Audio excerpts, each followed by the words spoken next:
ये जो खाली पड़ा हुआ विशाल हुक देख रहे हैं आप, यहीं पर लगनी थी कोटा चंबल रिवर फ्रंट की वो दुनिया की सबसे बड़ी 79 टन की घंटी, जिसकी आवाज कई किलोमीटर दूर तक सुनाई देने वाली थी। लेकिन सांचे से घंटी को बाहर निकालने के दौरान ऐसा क्या हुआ कि जो घंटी पूरे कोटा में गूंजने वाली थी, वो आज तक अपने ही सांचे में कैद है। आखिर उस इंजीनियर के साथ क्या हुआ और वो सांचा आज तक पूरी तरह खोला क्यों नहीं जा सका? मैं हूं विवेक और स्वागत है आपका विवेक एक्सप्लोर्स में। साल 2020, जब पूरा देश कोविड लॉकडाउन में थम चुका था, तभी कोटा में एक ऐसे सपने की नींव रखी जा रही थी जो आगे चलकर दुनिया का ध्यान खींचने वाला था। मकसद था चंबल नदी को नई पहचान देना और टूरिज्म को बढ़ावा देना। करीब 1400 करोड़ रुपए की लागत से शुरू हुआ 6 किलोमीटर लंबा heritage Kota Chambal river front project, जो सिर्फ एक रिवर फ्रंट नहीं बल्कि वर्ल्ड रिकॉर्ड्स बनाने की तैयारी था।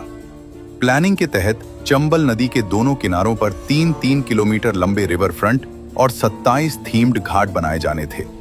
विवाद भी हुए क्योंकि चंबल नदी घड़ियाल और मगरमच्छों का हैबिटेट मानी जाती है, लेकिन काम नहीं रुका और चंबल किनारे एक भव्य सपना आकार लेने लगा। लेकिन इसी प्रोजेक्ट में छुपा था 79 टन की दुनिया की सबसे बड़ी घंटी का सपना।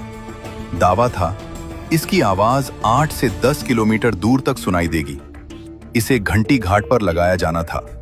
इस घंटी को बनाने के लिए कास्टिंग इंजीनियर देवेंद्र आर्य को बुलाया गया। कमरे जितना बड़ा 15 फीट गहरा सांचा तैयार हुआ और उसमें ढाली गई 79 टन की विशाल घंटी।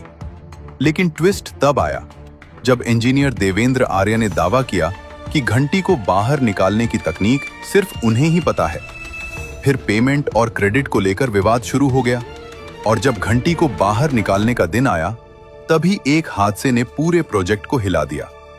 इस हादसे में इंजीनियर और एक मजदूर की मौत हो गई और 79 टन की वो घंटी हमेशा के लिए उसी सांचे में कैद होकर रह गई। यूडीएच मंत्री ने माना घंटी को खोलने के लिए एक्सपर्ट्स नहीं मिल रहे और करोड़ों की वो घंटी आज तक घंटी घाट पर नहीं लग पाई। रिवर फ्रंट बन गया, लेकिन घंटी की कहानी अधूरी रह गई। क्या ये घंटी कभी यहां लग पाएगी या फिर कोटा की सबसे बड़ी अधूरी कहानी बनकर ही रह जाएगी?